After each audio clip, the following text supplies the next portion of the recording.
সবাইকে ওয়েলকাম আজকের ক্লাসে।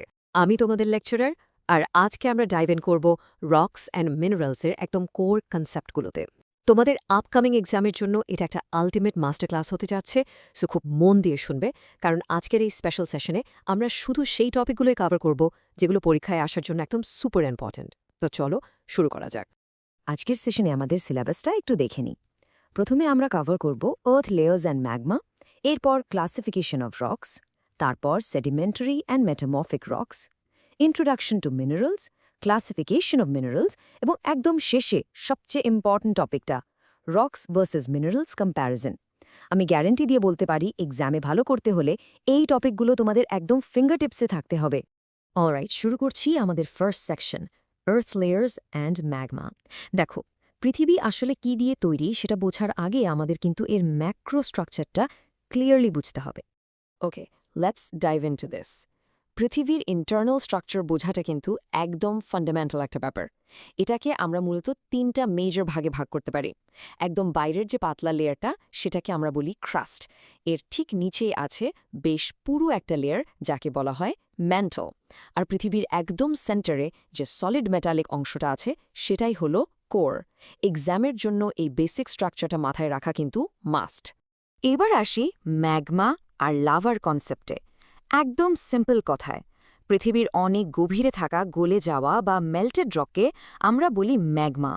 আর যখন সেম গলিত পাথর ভলক্যানো বা আগ্নেয়গিরি দিয়ে পৃথিবীর বাইরে সারফেসে চলে আসে, তখন আমরা সেটাকে বলি লাভা। ট্রাস্ট মি, স্টুডেন্টরা এক্সাম হলে এই দুইটা টার্ম প্রায় গুলিয়ে ফেলে। এটা খুবই কমন একটা মিস্টেক, বাট ইজিলি অ্যাভয়েড করা পসিবল। তোমরা কিন্তু এই ভুলটা একদমই করবে না। Moving on to our next section, classification of rocks. পৃথিবীর ভেতরের এই ম্যাটেরিয়ালগুলো কিভাবে সলিড হয়ে রক বা পাথরে পরিণত হয়, সেটাই এখন আমরা এক্সপ্লোর করব। এক্সামে যদি আসে, রকের একদম শার্প একটা ডেফিনেশন কিভাবে লিখবে? ওয়েল, রক হলো মূলত মিনারেলসের একটা mixture.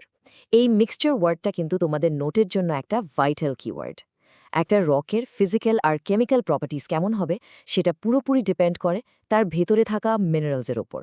Now, what's really interesting is কিভাবে আমরা ইগনিয়াস রক্সকে ক্লাসিফাই করি। ল্যাটিন ভাষায় ইগনিয়াস মানেই হলো ফায়ার বা আগুন। সৃষ্টির ডেপথ বা গভীরতার উপর বেস করে এরা দুই ধরনের হয়, ইন্ট্রুসিভ, যেটা মাটির নিচে সলিড হয়, আর এক্সট্রুসিভ, যেটা মাটির উপরে সার্ফেসে এসে সলিড হয়। আবার সিলিকা স্যাচুরেশনের উপর ভিত্তি করে এরা অ্যাসিডিক হতে পারে, যেখানে সিলিকা থাকে 65%-এর বেশি, অথবা বেসিক হতে পারে, যেখানে সিলিকা থাকে 45% বা তার কম। এই পার্সেন্টেজগুলো একটু খেয়াল রাখবে।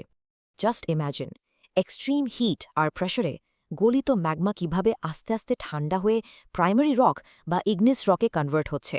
সৃষ্টির এই পুরো প্রসেসটা কিন্তু লিটারালি মাইন্ড ব্লোয়িং। এবার আমরা মুভ করছি পরবর্তী সেকশনে, sedimentary and metamorphic rocks. Well, সব রক কিন্তু সরাসরি আগুন থেকে তৈরি হয় না। কিছু রক আছে যেগুলো সময়ের সাথে সাথে আস্তে আস্তে জমাট বাঁধে বা ফর্ম চেঞ্জ করে। সেডিমেন্টারি রক কথাটা এসছে ল্যাটিন শব্দ সেডিমেন্টাম থেকে, যার মানে হল সেটলিং ডাউন বা থিতিয়ে পড়া। এই ধরনের রক মেইনলি দুইভাবে তৈরি হতে পারে। ফার্স্টলি মেকানিক্যালি ফর্মড, যেখানে ইরোশন বা ক্ষয়ের মাধ্যমে ম্যাটেরিয়ালগুলো সিমেন্টের মতো জমাট বাঁধে। সেকেন্ডলি কেমিক্যালি ফর্মড, যেটা ইনঅর্গ্যানিক প্রেসিপিটেশন বা অর্গ্যানিক ডেকম্পোজিশনের মাধ্যমে তৈরি হয়। এই ইংলিশ ক্লাসিফিকেশনগুলো একদম ক্লিয়ার রাখবে, এক্সামে খুব কাজে দেবে। মেটামরফিক রকের উৎপত্তি আসলে একটা গ্রিক শব্দ থেকে, যার লিটারাল মিনিং হল চেঞ্জ অফ ফর্ম বা রূপ পরিবর্তন। আগে থেকে এক্সিস্ট করা কোনো রক যখন প্রচণ্ড হিট, প্রেশার এবং কেমিক্যালি অ্যাক্টিভ লিকুইড বা গ্যাসের প্রভাবে পুরোপুরি ট্রান্সফর্ম হয়ে যায়, তখনই তাকে আমরা মেটামরফিক রক বলি।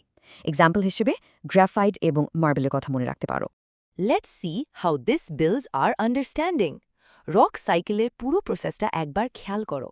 সবকিছু কিভাবে একটার সাথে আরেকটা কানেক্টেড। ম্যাগমা গলে ইগনিয়াস রক হচ্ছে, সেটা আবার ওয়েদারিং ও এরোশনের মাধ্যমে ভেঙে সেডিমেন্টারি রক হচ্ছে, আবার আপলিফট ও এক্সট্রিম হিটের কারণে সেটাই মেটামরফিক রক হয়ে যাচ্ছে। এই পুরো সাইকেলটা কিন্তু একদম কন্টিনিউয়াসলি চলতে থাকে। রাইট, আমরা এতক্ষণ একদম ম্যাক্রো লেভেল নিয়ে কথা বললাম। এবার আমরা শিফট করব মাইক্রো লেভেলে, ইন্ট্রোডাকশন টু মিনারেলস। এতক্ষণ যে রক্সগুলো নিয়ে আমরা পড়লাম, সেগুলোর বেসিক বিল্ডিং ব্লকস বা গঠনকারী এককগুলো নিয়েই এখন আমরা ডিটেলসে জানব। মিনারেলের এই প্রিসাইজ ডেফিনিশনটা একদম ব্রেনে সেট করে নাও। মিনারেল হলো ন্যাচারালি অকারিং হোমোজিনিয়াস, ইনঅর্গ্যানিক এবং ক্রিস্টালাইন সাবস্টেন্স, যার একটা স্পেসিফিক ডিফাইন্ড কেমিক্যাল ফর্মুলা আছে। শর্ট অ্যান্সার কোয়েশ্চেনের জন্য আমি হাইলি রেকমেন্ড করব এই এক্স্যাক্ট অ্যাডজেক্টিভগুলো মেমোরাইজ করে ফেলার জন্য। মিনারেলসের এই ক্রিস্টালাইন স্ট্রাকচার আর ডিস্টিংক্ট ফিজিক্যাল প্রপার্টিসগুলো সত্যি খুব ইন্টারেস্টিং। এদের একদম পারফেক্ট জ্যামিতিক আকার বা জিওমেট্রি দেখলে অবাক হতে হয়। প্রকৃতি কিভাবে এত নিখুঁত ক্যালকুলেশন করে এগুলো তৈরি করে, জাস্ট ভাবা যায় না। চলো আমরা quickly major soil forming mineral ফ্যামিলিগুলো রিভিউ করে নিই। এদের মধ্যে ফেলসপার হল মোস্ট অ্যাবান্ডেন্ট, মানে পৃথিবীর ক্রাস্টে এটা সবচেয়ে বেশি পরিমাণে পাওয়া যায়। এরপর আছে কোয়ার্টস, যেটা কেমিক্যালি ইনার্ট। এছাড়াও মাইকাস, পাইরক্সিনস, অ্যাম্ফিবোলস এবং অলিভিনও খুব ইম্পর্ট্যান্ট। তবে এক্সামের জন্য মনে রাখবে পার্থস ক্রাস্টে ফেলসপার এবং কোয়ার্টসই সবচেয়ে বেশি ডমিনেট করে। আমাদের নেক্সট টপিক হল ক্লাসিফিকেশন অফ মিনারেলস।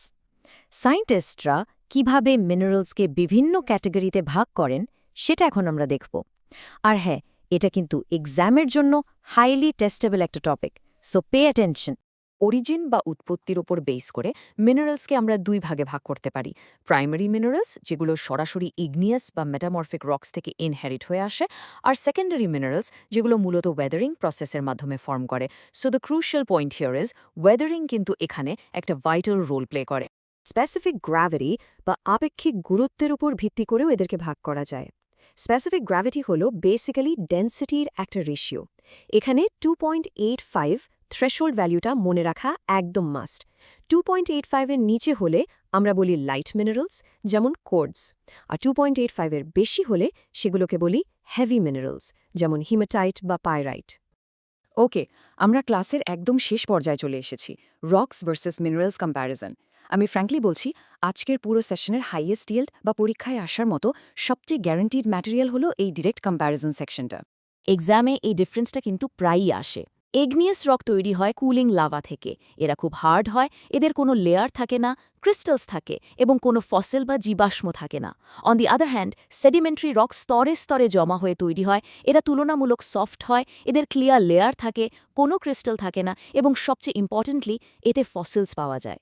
এই কি পয়েন্টগুলো খাতায় এখনই মার্ক করে রাখো। এবার আসি রক এবং মিনারেলের আলটিমেট পার্থক্যে। রক্স হল জাস্ট মিনারেলসের একটা মিক্সচার। এরা কন্টিনিউয়াসলি ওয়েদার্ড হয়, এদের কোনো ডেফিনেট ফর্মুলা বা শেপ নেই এবং এরা অর্গ্যানিক বা ইনঅর্গ্যানিক দুটোই হতে পারে।